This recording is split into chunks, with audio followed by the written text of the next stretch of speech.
How's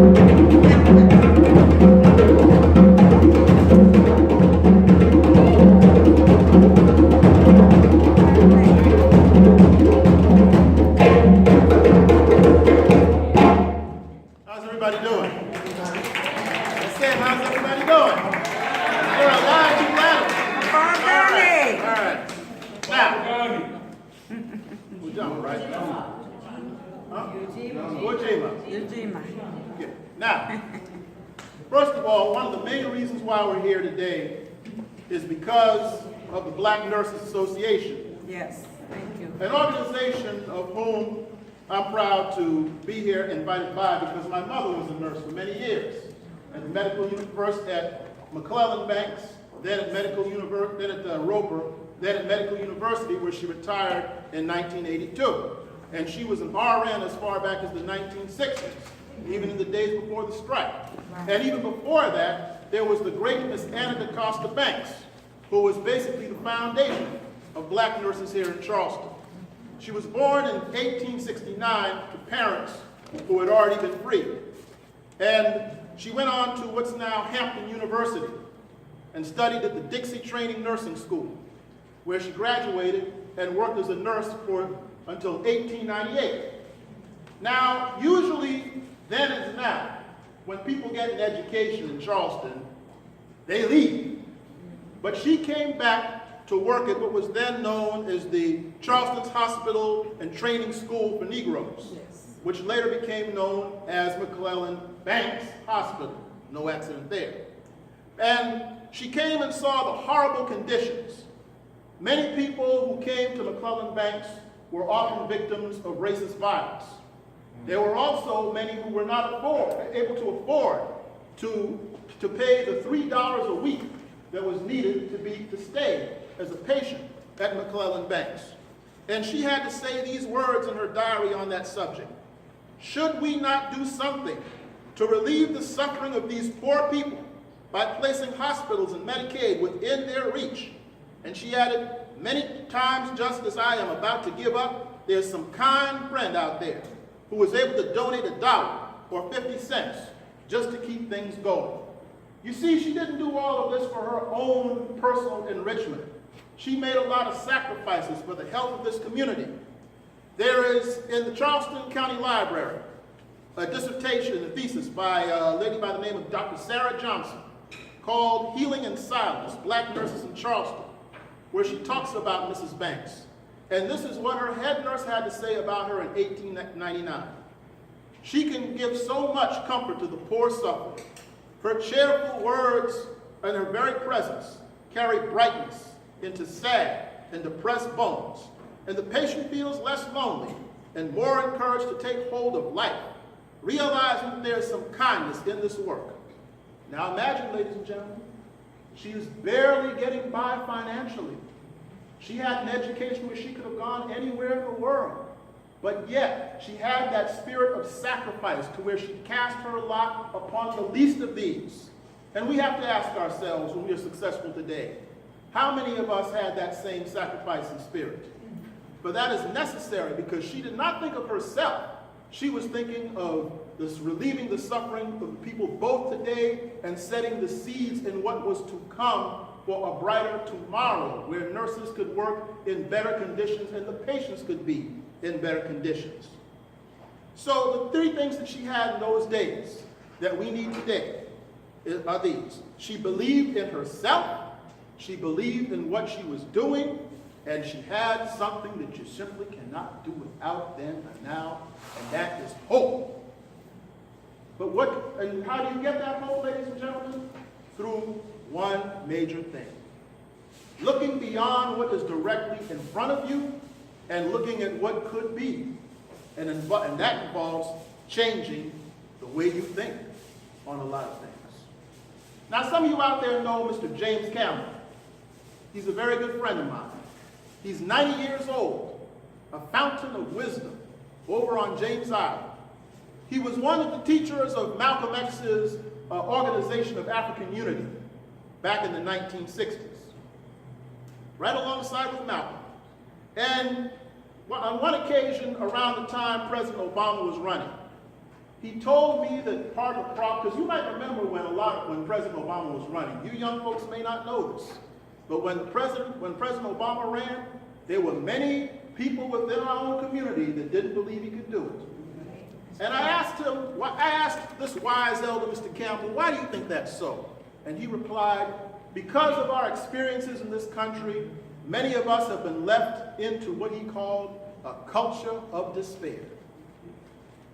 Think about that for a minute. Martin Luther King, when he gave a sermon in Detroit, Michigan, on June the 23rd, 1963, he said that part of the problem was that because of segregation and because of the experiences of slavery, that it left many of us without faith in ourselves and not to believe in ourselves. But you see, it gets to the point of where we speak of each other and ourselves in a low fashion. We keep talking about what we can't do as opposed to what we can do. And instead of encouraging our children to broaden our horizons, there are many out there who, out of bitterness and frustration, tell the children that they're dumb and they're stupid and they're going to wind up in jail or wind up in the streets. And when they do these things, people wonder what happened. And even to the point where we speak negatively about our own past. A few years ago, the third version of Roots came out, and the rapper Snoop. Now, don't get me wrong, folks. I met Snoop once in Memphis. I personally like Snoop. But he once said that he didn't want to see any more movies about slavery. And a lot of people took offense to that. But if you think about it for a minute, if you were not educated of the heroic behavior of some of our ancestors in slavery, you didn't read those kind of things, and all you knew of what you saw on television, as was the case of Snoop, you might have said the same thing. But while I'm here, and as a historian, I'm here to tell you that there's a whole different side to that, a past that we not need to be ashamed of, but can hold our heads with in pride. You see, a lot of people have known that here in Charleston, you had the Denmark Vesey Rebellion, okay? And that ended when a house slave by the name of Peter Prelude ran his mouth to the master, and that led to him and his comrades being executed. We understand that, but not all slave rebellions ended in failure. It's important to understand that. You see, there was a guy named Madison Washington up in Virginia who was captured, and he was going to be put on a slave ship to New Orleans. But you see, therein lies the problem. Madison Washington was born and raised right here in America. He understood what they were saying on that boat, and he knew a little something about boats too. So he led his fellow enslaved people to take over the ship. They took care of the captain, and they sailed that boat to the West Indies, where they wound up in freedom aboard the good ship Creole in 1842. Now, how do I know that? One of the greatest of the formerly enslaved people, the great freedom fighter Frederick Douglass, he had a newspaper called the North Star, and he wrote about a story about this called The Heroic Slave in that newspaper. And that is preserved in the writings of Frederick Douglass. So if you look up Frederick Douglass and the Heroic Slave, you will see that true story that he got from the headlines of that day. And because he had the literacy to preserve that story, that's how we know it today. And there was also the story of Mama Bet up in Massachusetts. Many people don't know this, but slavery was not just in the South. It was in the North well into 1827. Those of you who are from New York are familiar with the African burial ground that's now in Central Park. Well, that was once the slave burial ground, believe it or not. But wait a minute. How was there slavery in the North? How did it stop in 1827? I'll tell you why. Mama Bet was in Boston in 1773, and she kept hearing these people on the street corners of Boston talking about life, liberty, and the pursuit of happiness, and all men are created equal, and this thing called the Declaration of Independence, what would eventually become the Declaration of Independence. And she said, wait a minute, I'm human, Doesn't this apply to me? She went to a lawyer named Sedgwick, and they sued for her freedom. And the court of Massachusetts agreed that the Declaration of Independence applied to her, so thus she became a free person, and thus, as a free person, she declared that she was no longer Ma Beth, but she would take a new name and dignity, and that was Elizabeth Freeman. And after that, the northern states, bit by bit, until 1827, ended slavery because they didn't have the plantation system that was making them rich in the South. These were mostly house servants and the like. That is what ended slavery in the North. There's a book called, thank you, there's a book called Slavery in the Making of America that you could look this information up if you don't believe it. And then another aspect of how we take our history negatively is that people always seem to put a negative spin on a lot of things. Now, many of you have heard of Black Wall Street, the Tulsa Massacre, right? Now, can someone tell me what happened with that? In essence.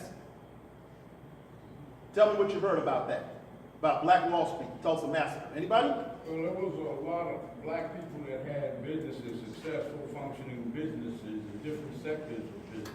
Very good. There were successful black businesses, and then what happened? Obviously, Caucasians got upset about the process and saw them going and decided to. Well, I don't know if a separate event caused the whole thing to jump on, but they started to murder those people. And burn down the businesses, right? Right. And chase them into homelessness, right? Yeah. That's what most people know. Well, let me tell you what most people don't know. There was a lady who survived that by the name of Mary Parrish James. She wrote a book called Events of the Tulsa Massacre. And what most people don't know about the Tulsa Massacre is this. Yes, they had those great black businesses and all of that. And what happened essentially was this. There was a man named Dick Rowland who was in the elevator, and they accused him of molesting a white lady who was in the elevator.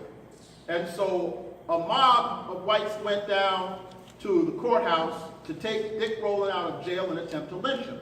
What is not often told of that is that an army of black World War I veterans, led by a fellow by the name of Obie Mann, came down there fully armed. 75 African-American World War I veterans went down there to protect Dick Rowland. And when they saw the African-Americans with guns, that's when the battle began. But as they came into Tulsa, there was another World War veteran by the name of Horace Pegleg Taylor, who lost one leg in World War I. He led a mini army up one of the hills in Tulsa and shot back and tried to defend their neighborhood before they were overrun by other outside forces. So yes, the neighborhood was taken over and burned, but these fellows fought and shot back. Not only that, but after Tulsa had burned down, there was a lawyer by the name of Buck Franklin who saw to it that the city did not steal the people's land after it was burned, and thus he paved the way for the people to come and build Black Wall Street back. And in 1926, the great Dr. W.E.B. Du Bois came down to Tulsa and said, "Tulsa, I bow my head to you," because Black Wall Street came back and it was bigger and better than ever by 1926.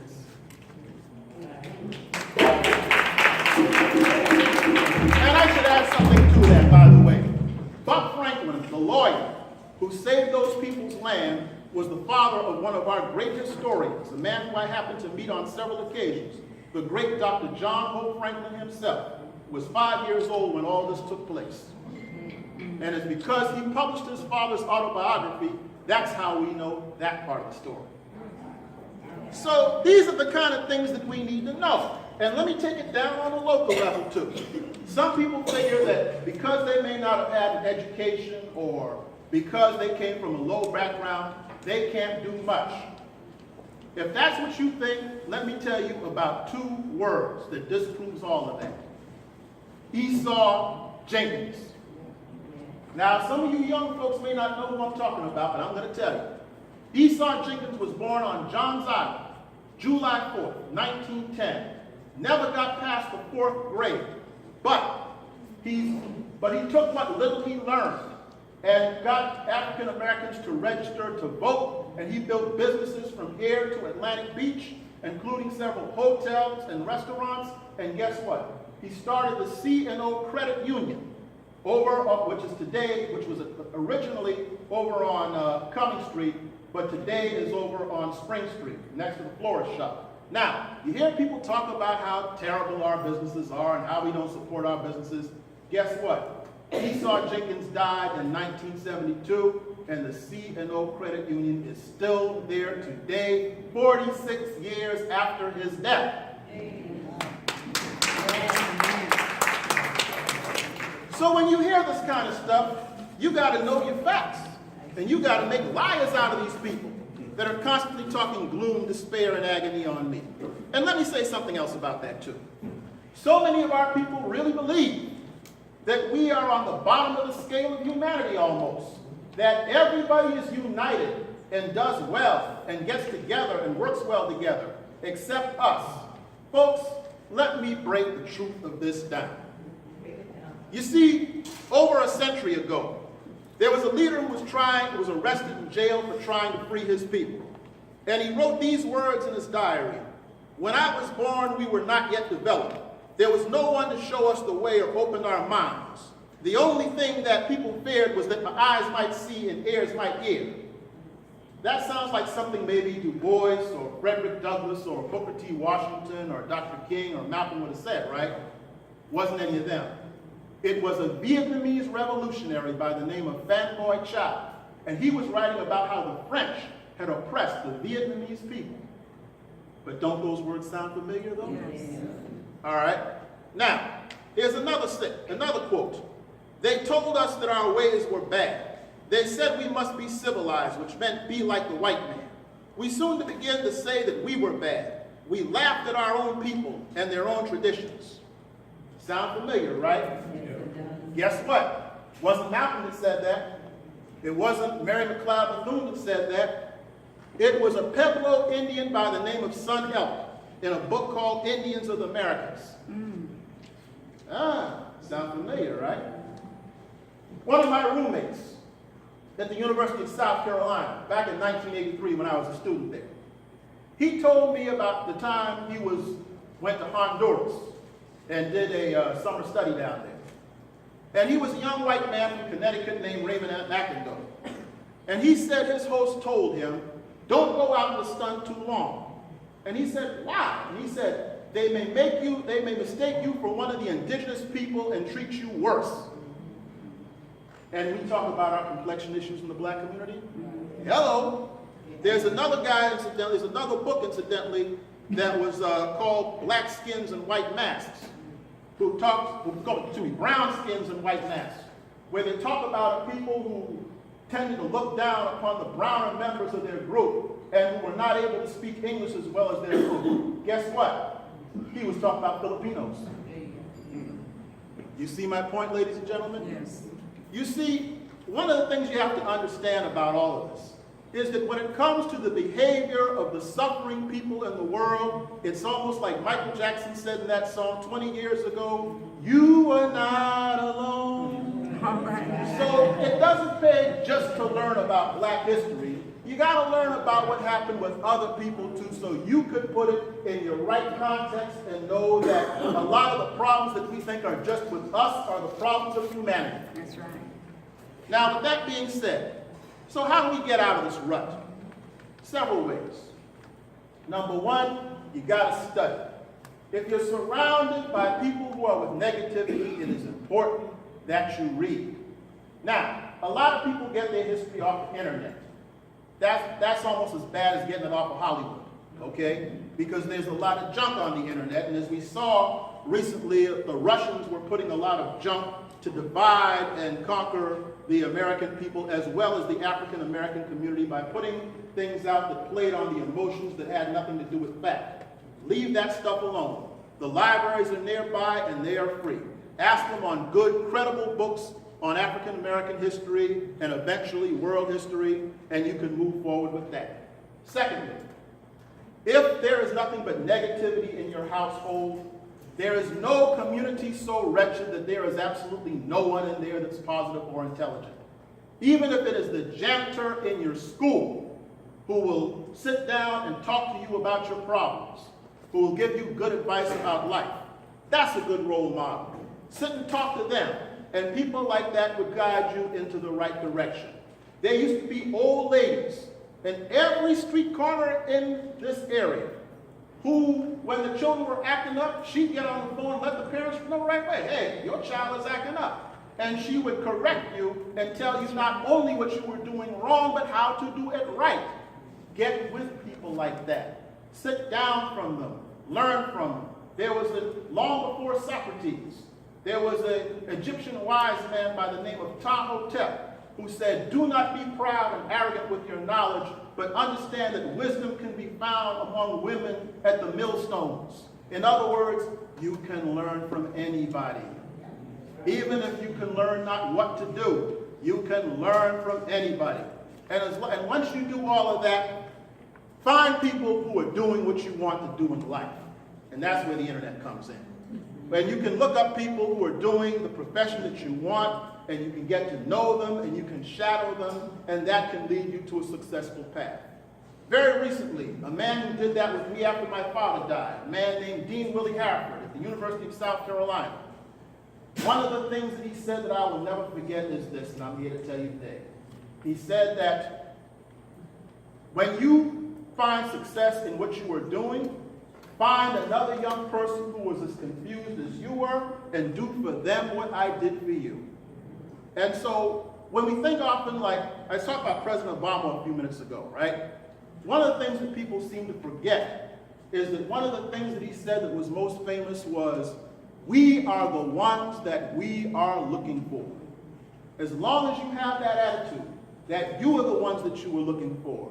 Once you learn and educate yourself so you can lead yourself, go out and share what you learn among the people so that if anything happens to you, it can be said, as was of the great leader Marcus Garvey back in the day, the tiger might be caged, but my cubs are running loose. Yes. Now, before I go, I got to say this. 20 years ago, in my hometown, 19 years ago this week, in my hometown of Spartanburg, I was at the house of my beloved late Uncle Samuel McGowan. And we were listening to the African-American radio station up there, WASC.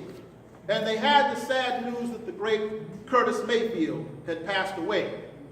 For those of you who don't know, long before Tupac and all these other people, even before Bob Marley, in fact, he inspired Bob Marley, Curtis Mayfield, from our man's here hometown of Chicago, the Cabrini Green Projects, was out writing messages of inspiration and truth to inspire the young people to move up to the next level of that generation. And one of the great songs that he did was called People Get Ready. And it went a little something like this.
Thank you.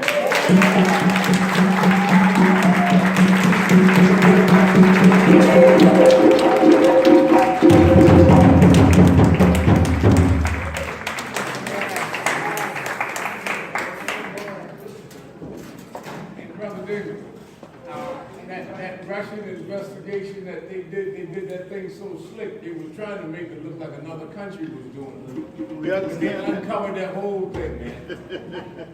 That's why we got to be wise and watch out. Ariel. Thank you. Brother Fordham, another hand.